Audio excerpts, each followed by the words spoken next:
তো হ্যালো পার্টিরা, তোমরা সবাই কেমন আছো? আর একটা ব্লগ ভিডিও নিয়ে চলে এসেছি তোমাদের সামনে।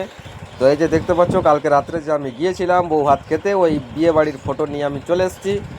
তো পার্টনারটাকে বললাম যে তোমরা একটু ভালো করে দাঁড়াও, তোমাদের একটা ভিডিও করব। তো পার্টনারটা দমে হাসছে, আর বউটা তো আরও বেশি হাসছে, বলছে না না ভিডিও ভিডিও করতে হবে না। তো যাই হোক, বউটাকে একটু ভালো করে জুম করে ভিডিও করে নিলাম। তো পার্টিরা, ভিডিও যদি ভালো লাগে একটা লাইক করতে ভুলবে যাবে না, একটা লাইক করে দেবে। অনেক কষ্ট ভিডিওগুলো বানাতে হচ্ছে। তো যাই হোক, আমি যে গিফটটা কিনেছিলাম সেই গিফটটা এখন পার্টিকে দিতে যাচ্ছি। তো এই পার্টিকে দেওয়ার পরে পার্টিকে বলছে এইটাই কী আছে, আমি বলছি খুলে দেখ কী আছে। তো পার্টিকে খুলে নিল। তো যাই হোক, পার্টনারের বিয়ে বলে কথা, একটু আধটু তো হবে কি। তো যাই হোক, একটু হয়ে গেছিলো, কিছু মনে করো না বন্ধুরা। তো এই যে পার্টনারকে এখন গিফটটা আমি দিয়ে দিলি, যে গিফটটা ভিডিও করেছিলি একটা, ভিডিওটা দেখে নেবে। ওই ভিডিওটাতে আমি একটা গিফট কিনতে গেছিলি, ওই গিফটটা কিনে এখন দিতে এসেছি। তো যাই হোক পার্টিটা, ভিডিও যদি ভালো লাগে একটা লাইক করে নেবে, একটা কমেন্ট আর শেয়ার করে নেবে যে ভিডিওটা কেমন লাগলো। তো পাটা।